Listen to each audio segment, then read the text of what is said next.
ఉపదేశ సారం టాక్ 32. ఎవరైతే తన యొక్క స్వభావం, స్వేచ్ఛ,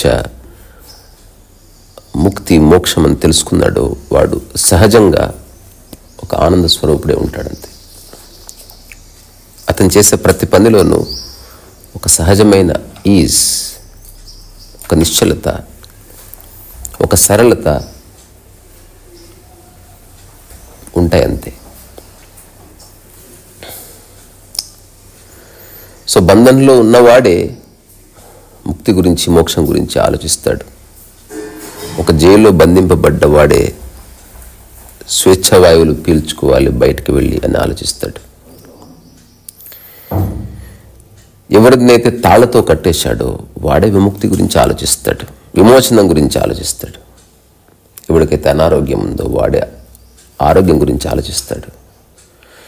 ఎవడైతే ఆలోచనల చేత బంధింపబడి ఉన్నాడో అట్లాంటి వాడే ధ్యానం గురించి ఆలోచిస్తాడు. ఎవరికైతే కష్టాలు ఉన్నాయో వాటి నుంచి బయటపడాలనుకుంటున్నాడో వాడే దైవాన్ని తలుచుకుంటాడు. ఎవడి మనస్సు సంపూర్ణ స్వేచ్ఛలో ఉందో, ఎవడికి ఏ వాసనలు లేవో, ఎవడికి ఏ బంధాలు లేవో వాడు జస్ట్ ఊరికే అట్లా ఉంటాడంతే, నిమిత్త మాత్రుడిగా ఉంటాడు. దేనికోసం పరుగుండదు, దేనికోసం ఆలోచన ఉండదు, దేనికోసం ప్రయత్నం ఉండదు. ఇదే మిరాకిల్ ఆఫ్ మిరాకిల్స్. నిన్న చెప్పుకున్న శ్లోకం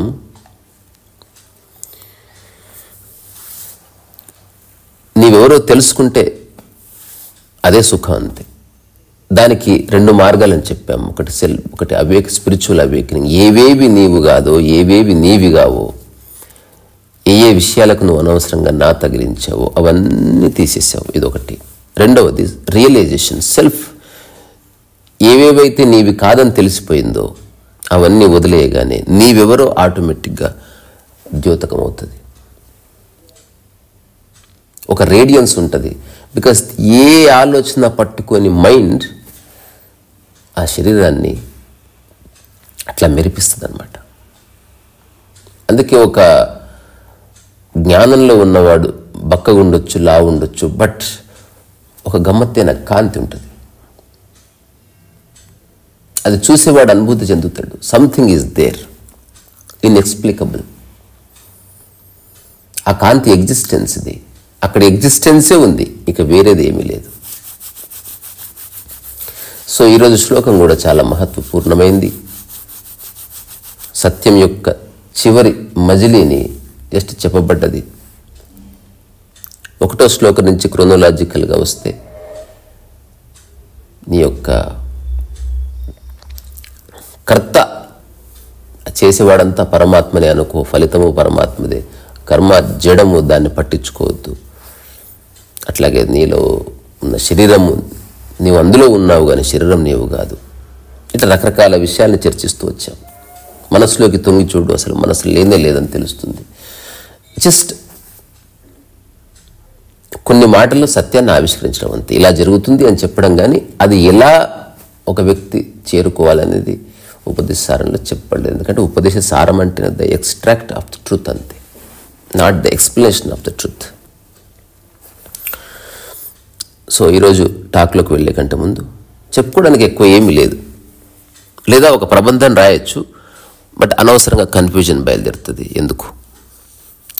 వదనం సహజం రమణీయం, జ్ఞానం సదా స్మరణీయం, సాకారం సునిశ్చలం, ఆకారం అరుణాచలం, రూపం అతి కోమలం, నిశ్చల సుందర శ్యామలం, నడిచే అరుణ కిరణం, కురిసే కరుణ శిఖరం, సర్వ ప్రాణకోటి సమానం, సమత్వమే ఆత్మ ప్రమాణం, నిర్గుణ మౌన ప్రసాదద్వారం, కర్తా శూన్య ఉపదేశసారం, రీసామృతవాక్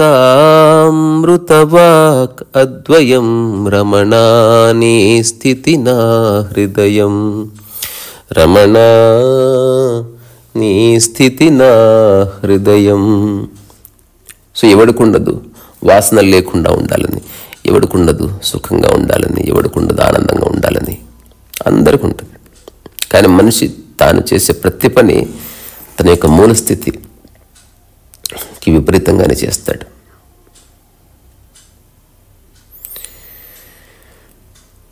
సో మనిషి ఏదైతే తన మూలస్థితి ఉందో దాన్ని కోల్పోయే విధంగా ప్రతి పని చేస్తున్నాడు. ప్రపంచాన్ని చూసి ఇన్ఫ్లుయెన్స్ అయిన ఒక మైండ్ మనిషిని రకరకాల వాసనల వైపు పరిగెత్తేలా చేస్తుంది. అధికారం కావాలి పరిగెత్తు, డబ్బు కావాలి పరిగెత్తు, సంపద కూడగట్టుకో, వాడికంటే గొప్పగుండు, అలా అయితేనే ఆనందం వస్తుంది, అదే స్వేచ్ఛ. చివరికి మనిషి యొక్క మనస్సు వస్తువుల్లో ఇరుక్కుపోతుంది, వస్తువుల చేత మోసగింపబడుతుంది, మనుషుల్లో ఇరుక్కుపోయి మనుషుల చేత మోసగింపబడుతుంది. సో మెల్లగా మనిషిని బానిస చేసుకోవాలనుకుంటాడు. వస్తువు ఎలాగూ బానిసే, మనిషిని బానిస చేసుకోవాలనుకుంటాడు. కానీ ఆశ్చర్యం, కొన్నిసార్లు అదే మనిషికి తాను బానిస అవుతాడు. ఈ బానిస చేసుకోవాలన్న ప్రయత్నంలో ఈగో బయలుదేరుతుంది, ఘర్షణ వస్తుంది, మాటలకి అధిక ప్రాధాన్యత ఏర్పడుతుంది. అప్పుడు గెలవడం, ఓడిపోవడం ఇట్లాంటి ఆలోచనలు బయలుదేరుతాయి. దీనివల్ల స్ట్రెస్ వస్తుంది. ఈ స్ట్రెస్ నుంచి ఎట్లాగైనా బయటపడాలని అప్పుడు ధ్యానం వైపు ఒక అడుగు వేస్తాడు. అక్కడ ఆధ్యాత్మికతను పట్టుకోవాలనుకుంటాడు. సో తన ఇప్పటి వరకు ఏవేవైతే మనసులో చెత్త క్రియేట్ చేసుకున్నాడో దాన్ని వదిలించుకోవడం ఏమాత్రం ఇష్టం లేదు. అది అలాగే ఉండాలి, కానీ తాను ప్రశాంతంగా ఉండాలి అన్న ధోరణి బయలుదేరుతుంది. నువ్వు అట్లా కొన్ని వేల సంవత్సరాలు ధ్యానం చేసినా, యోగం చేసినా, జపం చేసినా, తపం చేసినా, నీ గురువు ఆశీర్వాదం ఉన్నా, ఏమున్నా కుछ ఫరక్ నే పడతా. ఎందుకు? నీ ధ్యానం స్వార్థంలో కేంద్రీకృతమైంది, నీ ఈగోలో కేంద్రీకృతమైంది, నీ యొక్క మూర్ఖత్వంలో కేంద్రీకృతమైంది. సో ఏవేవి నీ మూలస్థితికి అడ్డొస్తున్నాయో వాటిని నిర్ద్వంద్వంగా తీసి పక్కన పెట్టే ధైర్యం మనిషికి ఉండదు.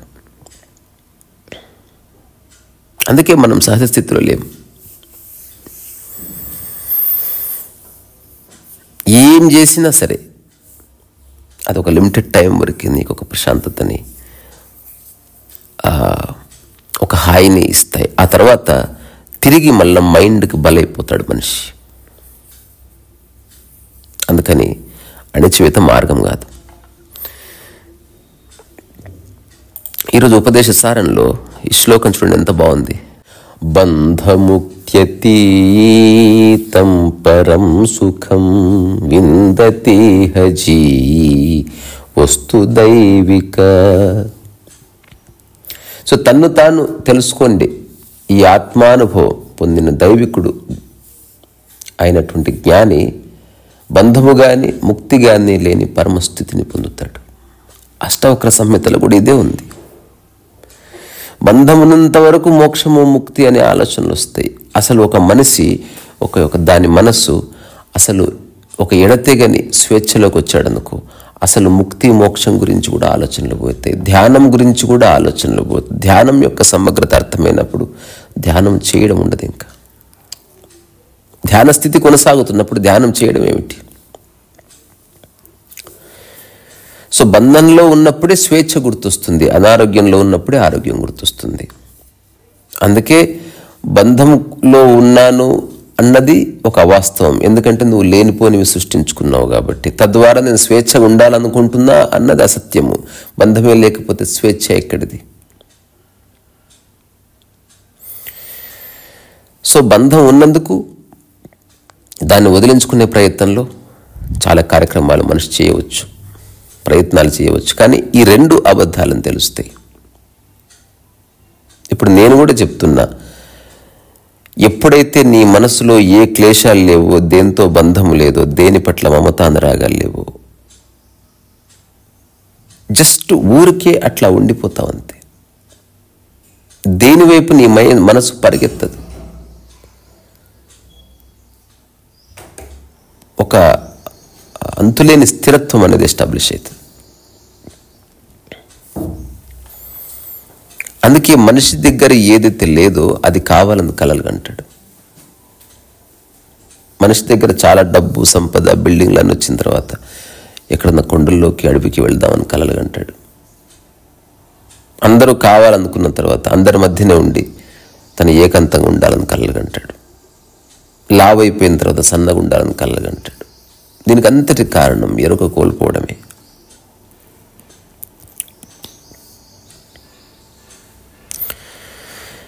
సో సత్యం అంటే మనసుతో పాటు, అంటే ఆలోచనల సమూహంతో పాటు పంచేంద్రియాలకు సంబంధం లేని ఒకానొక అవగాహన.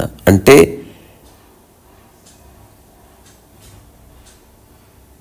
the state which is beyond senses and information which gathered by senses and thoughts. అంటే జన్మతః నీ ఉన్న స్థితిని తిరిగి పొందడమే తప్ప ఏదో సాధించడం కాదు. సాధించడం వచ్చిందా, సాధించేవాడు వస్తాడు.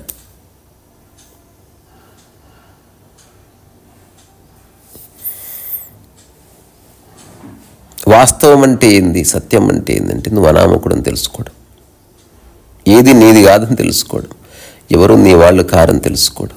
ఇక్కడే మనిషికి ఎందుకు నా వాళ్ళు కాదు ఇరుక్కుపోతాడు. ఎవరు నీ వాళ్ళు కాదు. నిన్న ఒక చర్చ జరిగింది, ఎట్లా నా వాళ్ళు కాకుండా పోతారు, నేను ఎట్లా ఒంటరి వాడిని, అందుతోనే ఉంటున్నాను సంఘజీవిని. కడుపు నొప్పి వచ్చినప్పుడు తెలుస్తుంది నువ్వు ఒంటరి వాడివని, మరణం వచ్చినప్పుడు తెలుస్తుంది ఒంటరి వాడివని, నీకు ఆకలినప్పుడు తెలుస్తుంది. ప్రకృతి నియమాలన్నీ పూర్తి వైయక్తికం. నువ్వు ప్రాపంచిక నియమాలతో నువ్వు జీవించడంలే, ప్రకృతి నియమాలకు అనుగుణంగానే జీవిస్తున్నావు. వాటి మధ్య కాస్త డబ్బు గురించి ఆలోచిస్తున్నావు, వాటి మధ్య కాస్త పేరు ప్రఖ్యాతుల గురించి ఆలోచిస్తున్నావు. జస్ట్ ఇమాజిన్ చేయి, ఒక వారం రోజులు నీకు బాత్రూమ్ రాకపోతే నీ ప్రాపంచికపరమైన అన్ని పనులు ఆపేస్తావు. ఇవి నీ ప్రమేయం లేకుండా సక్రమంగా జరుగుతున్నందుకు మిగతా పనుల మీద నువ్వు ఫోకస్ చేయగలుగుతున్నావు అంతే. ప్రకృతి అట్లా ఒక అపారమైన కృప చూపిస్తుంది మనిషి మీద. చాలాసార్లు ఇంతకుముందే చెప్పున్నాను, దాన్ని ఎలాబరేట్ చేయను. సో ఇవన్నీ ప్రత్యక్ష సత్యాలు, ఆకలి, మైథునం, నిద్ర అన్నది. పరోక్ష సత్యాలు, వాటిని గుర్తించడమే ఆధ్యాత్మికత. అంటే నీ ఆనందం నీ పరోక్ష సత్యం, అది నీ ప్రశాంతతను నువ్వు గుర్తించాలి. నువ్వు ప్రశాంతంగానే ఉన్నావు బై బర్త్, కానీ ఒక్కొక్కసారి మనసు చొరబడ్డం వల్ల, ఆలోచనల వల్ల ఇన్ఫెక్ట్ అయ్యి నీ ప్రశాంతత పోవచ్చు. అది గుర్తిస్తే తిరిగి ప్రశాంతత రిటైన్ అవుతుంది. అట్లాగే నీ హాయి, అట్లాగే నీ ధ్యాన స్థితి కూడా. సో ఆలోచనకు అతీతంగా ఆకలి, నిద్ర, మైథునం ఉన్నది. మైథునం కూడా కొన్నిసార్లు ఆలోచనకు లోబడి ఉండొచ్చు, but most of the time it is beyond. ఆ టైంలో మనసును పక్కన పెట్టేస్తాం. కానీ ప్రశాంతత, హాయి, ధ్యాన స్థితి, ఎరుక, నిష్కామ కర్మ, ఆలోచన వల్ల ఇన్ఫెక్ట్ అవుతుంది. ఇది ఆలోచన రాగానే అవి కనబడకుండా పోతాయి. అందుకని ఆలోచన యొక్క బారిన పడకుండా ఉన్నప్పుడు తిరిగి మెల్లగా ప్రశాంతత, హాయి, సుఖం అనేవి నిజంగా వస్తాయి. అవి ఆల్రెడీ ఉన్నాయి. చివరిగా ఒక్క మాట, ఎందుకంటే ఉపదేశారం ముగుస్తుంది కాబట్టి ఇది మీ హృదయంలో నాటుకోండి. ప్రశాంతత వస్తుంది పోతుంది, ఆనందం వస్తుంది పోతుంది, ఇది అందరి అనుభవం. కానీ సత్యం అంటే ఏమిటంటే వచ్చి ఇక పోదన్నమాట, అంతే. సో వచ్చిపోతున్నందుకు తెలుస్తుంది అది ఉన్నట్టు. ఒకసారి ప్రశాంతత వచ్చి ఇక పోలేదనుకోండి, అంటే ఆలోచన వల్ల అది ఆలోచన దాన్ని నాశనం చేయని స్థితికి వచ్చిందనుకోండి, అప్పుడు ఈరోజు మధ్యాహ్నం మీరు హఠాత్తుగా ప్రశాంతంగా మారిపోయారు, ఇక జీవితకాలం ప్రశాంతంగా ఉన్నారనుకోండి, కొన్నేళ్ల తర్వాత అది మీ స్థితిగా మారిపోతుంది. అది మీ ఆత్మస్థితి. ఏదైతే మారదో అది అది ఆత్మ అన్నమాట. సో మీలో ఆ చెక్కు చెదరని స్థితులు ఏవైతే ఉన్నాయో, ఆలోచనల వల్ల నాశనం కానీ చెడిపోని, రకరకాల కారణాల వల్ల చెడిపోని స్థితులు ఏవైతే ఉన్నాయో అవన్నీ ఆత్మస్థితులను గుర్తిస్తారు మీరు. అది ప్రయత్నం వల్ల రాదు. ఏవైతే ఇప్పటి వరకు నీవి కాని వాటిని ప్రోధి చేసుకున్నావో అవన్నీ నిర్ద్వంద్వంగా, నిర్దాక్షిణ్యంగా పక్కన పెట్టడం వల్ల అది మేనిఫెస్ట్ అవుతుందని చెప్తున్నాను. ఇది మీరు నమ్మినా నమ్మకపోయినా ఇదే సత్యం. I'm not trying to convince you, I'm just saying what it is. ఎవరి జీవితం వాళ్ళదే, ఎవరికి వాళ్ళే ఒక నిర్ణయం తీసుకోవాలి హౌ టు లీడ్ లైఫ్ అన్నది. ఇక్కడి నుంచే మీ అందరిలో ఉన్న రమణ స్థితికి నేను శిరస్సు వంచి నమస్కారం చేస్తున్నారు ఈ సరస్వతి.